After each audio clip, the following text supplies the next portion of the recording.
వెంకటేశ్వరరావు గారు, వెంకటేశ్వర రెడ్డి గారు, రాజమౌళి గారు, వెంకటేశ్వర రెడ్డి గారు, మనం చూసినాం ఏదైతే బనకాచెర్ల ప్రాజెక్టుకు సంబంధించి ఒక ఒక యుద్ధమే నడిచింది అనుకోవచ్చు. ఎందుకంటే ఇటు తెలంగాణలో బీఆర్ఎస్ పార్టీ కావచ్చు, మీ బీజేపీ పార్టీకి సంబంధించి కావచ్చు, లేదంటే ఇటు కాంగ్రెస్ పార్టీకి సంబంధించి కావచ్చు, మా నీళ్లను వాళ్ళు తీసుకువెళ్తే మాకు అన్యాయం జరుగుతుందని ఒక దిక్కు అయితే, అక్కడున్నటువంటి బీజేపీ పార్టీ కావచ్చు, అక్కడున్నటువంటి టీడీపీ కావచ్చు, లేదంటే వైసీపీ కావచ్చు, వీళ్ళు కూడా అసలు దిగువన నీళ్లు మేము గోదావరిలో కలిసిపోయే 3000 టీఎంసీల నీరు, వృధాగా పోతున్న నీరు మాత్రమే దాంట్లోకి 200 టీఎంసీలు వాడుకుంటున్నాం తప్ప వేరే కాదు, మీకు కూడా లాభదాయకంగానే ఉంటుంది, మీరు తెలంగాణలో కట్టిన ప్రాజెక్టులకు మేము అడ్డుపాలు లేదు అంటూ కూడా ఈరోజు చెప్పడం జరిగింది.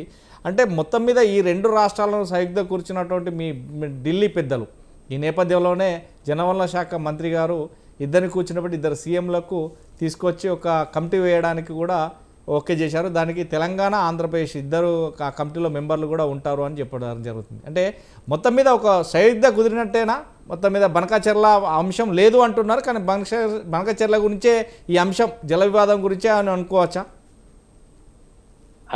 రాజమౌళి గారు, మీకు అదే విధంగా స్వతంత్ర టీవీ ప్రేక్షకులకు, ఆ చర్చలో పాల్గొంటే పెద్దలందరికీ నమస్కారం. మొదట మీకు ధన్యవాదాలు తెలియచేయాలి. ఎందుకంటే వెనుకబడిన రాయలసీమ, అదే విధంగా నెల్లూరు, ప్రకాశం జిల్లాలకు ప్రయోజనం కలిగించే బనకచెర్ల మీద మీకు చర్చ పెట్టినందుకు మీకు, మీ యజమానానికి అందరికీ ధన్యవాదాలు. మొదటి ఇక్కడ ఒక 2-3 విషయాలు మనం చర్చించాల్సి ఉంటుంది రాజమౌళి గారు.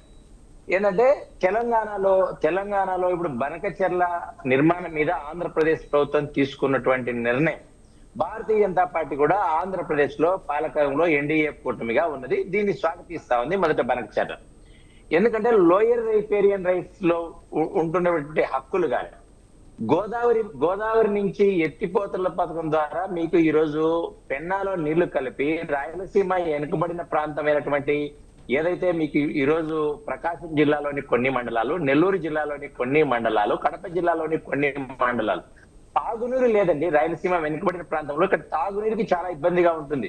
మీకు ఇప్పటికి కూడా ఈ రోజు జూలై 16వ తారీఖు రాయలసీమలో మీకు లక్షలాది ఎకరాలు ఈ రోజు వర్ష మీద ఆధారపడి పంటలు పండలేదు. సోదరులైనటువంటి తెలంగాణలో ఉన్నటువంటి రాజకీయ పక్షాలు, ప్రత్యేకించి టిఆర్ఎస్, కాంగ్రెస్ లోని కొంతమంది నాయకులు కూడా దీన్ని వ్యతిరేకిస్తున్నారు. అదేవిధంగా ఇప్పుడు వైఎస్ఆర్సీపీ నాయకులు కూడా వ్యతిరేకించారు. దీన్ని భారతీయ జనతా పార్టీ తీవ్ర అభ్యంతరం తెలియజేస్తారు. ఎందుకంటే వెనుకబడిన ప్రాంతంలో ఉన్నటువంటి ప్రజలు ఏం పాపం చేశారు? ఈ దేశంలో ఉన్నటువంటి ప్రజలు వెనుకబడిన ప్రాంతం మీద వాళ్ళని ఆదుకోవాలి కదా. మనం ఇది వరకు జమ్మూ కాశ్మీర్ లో ఉన్న ప్రజలు తీవ్రవాదంతో ఉంటే, భారతదేశంలోని ప్రజలందరూ కూడా ట్యాక్స్లు కడితే ఈ ప్రాంతంలోని డబ్బులతో వాళ్ళను మనం ఇన్ని రోజులు బతికించాం. ఇది మనం గుర్తుపెట్టుకోవాలి. సోదర భావంతో సహకరించాలి తప్ప దీన్ని పెద్దగా చేసి రాద్ధాంతం చేయలేదు. తర్వాత గోదావరి మీద ఏదైతే జాతీయ ప్రాజెక్టు పోలవరం నిర్మిస్తున్నామో దాని నుంచి నీళ్లు తీసుకుంటున్నాం ఈ పక్కకు. ఎవరికి అభ్యంతరం తెలంగాణకు ఉండాల్సిన అవసరం లేదు. తెలంగాణలో బీఆర్ఎస్ కూడా అభ్యంతరం ఉండాల్సిన అవసరం.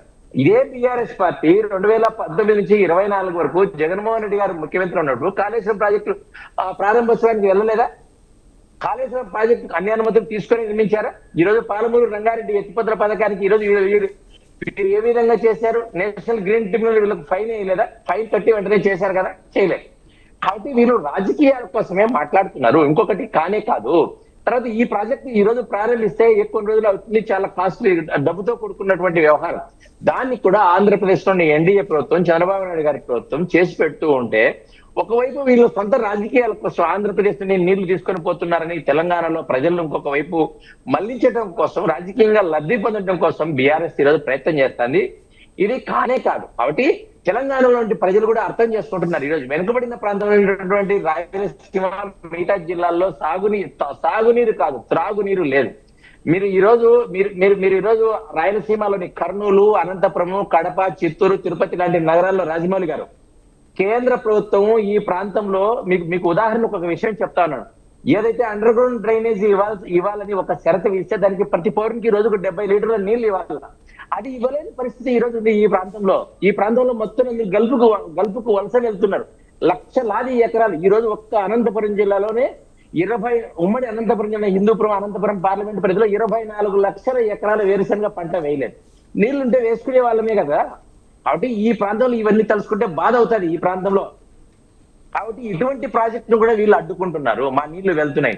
ఈ రోజు గోదావరిలో ఈరోజు గోదావరిలో వందలాది క్యూసెక్ల నీళ్లు వెళ్ళిపోతున్నాయి. మీకు టీఎంసీల నీళ్లు సముద్రం పాలవుతున్నాయి. సముద్రం పాలయ్యే నీరుని తీసుకొచ్చి ఈ ప్రాంత దాహార్తిని తీర్చే ప్రయత్నం ఏదైతే ప్రభుత్వం చేస్తుందో దాన్ని స్వాగతించాలి, ప్రోత్సహించాలి. ఇంకా పెద్దగా చేయండి, ఇంకా మెరుగ్గా చేయండి.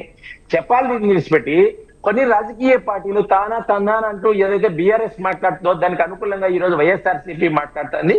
ఇటువంటి సరైనది కాదు. ఇప్పుడు ఒక రాష్ట్రంలో ఉన్నటువంటి పార్టీలు అన్ని కూడా ఒక విషయం మీద స్థానిక విషయాల మీద ఒకటిగా ఉండాల్సిన ప్రయత్నం చేయాలి తప్ప ఇంకొకటి కానే కాదు. ఇదే కాకోకుండా మీరు వైఎస్ జగన్మోహన్ రెడ్డి గారి ప్రభుత్వం ఇదే రాయలసీమలో మీకు అన్నమయ్య ప్రాజెక్టు గేట్లు కొట్టుకొని పోతే నిర్మాణం చేయలేడు.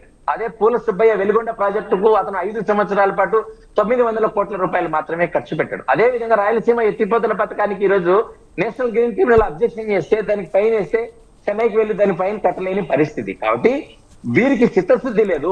ఎవరన్నా ప్రయత్నం చేస్తుంటే దాన్ని అడ్డుకునే ప్రయత్నం చేస్తున్నారు. వీళ్ళకు రాజకీయంగా లబ్ధి కావాలి, అధికారం కావాలి తప్ప ప్రజలకు సంబంధించినటువంటి సౌకర్యాలు కల్పన చేస్తూ ఉంటే సాగునీటి ప్లేస్ లో కాదు త్రాగునీరు ఇస్తూ ఉంటే దాన్ని కూడా ఈ రోజు అబ్జెక్షన్ చేసే పరిస్థితికి వస్తున్నాం. అంటే రాజకీయ పార్టీలు పెట్టినంత మాత్రం మనం ప్రత్యర్థిని విమర్శించాలి, ఏ ప్రయత్నం చేసేదానికి కాదు. ఈరోజు కేంద్రంలో భారతీయ జనతా పార్టీ నేతృత్వంలోని ప్రభుత్వం ఉంది కాబట్టి ఈ రోజు సిఆర్ పార్టీలో 2 రాష్ట్రాల ముఖ్యమంత్రులను కూర్చోబెట్టి ఈ విషయమై మాట్లాడడానికి కొంత ప్రయత్నం జరిగింది. అయితే అది అపెక్స్ కమిటీ కాదు. తర్వాత ఈ రోజు బనకచర్ల కూడా చర్చకు రాలేదని రాష్ట్రానికి సంబంధించిన మంత్రులు ఈ రాష్ట్రానికి సంబంధించిన మంత్రులు చెప్పారు. కాబట్టి ఇటువంటి విషయాలలో కొంత పారదర్శకంగా కొంత ఉదార భావంతో ఉండాలా. మీరు ఇది చేశారన్న విషయాలు ఎప్పటికీ చెప్పుకోవడమే కాదు. తర్వాత ఇంకా ఒక్కొక్క నిమిషాన్ని మీకు ఈ రోజు పోతిరెడ్డిపాడు అయితేనేమి ఏదైతేనేమి మీకు ఇప్పుడు రాయలసీమలో నీళ్లు తెచ్చుకుంటున్నాడు ఇలానే మాట్లాడుతున్నారు.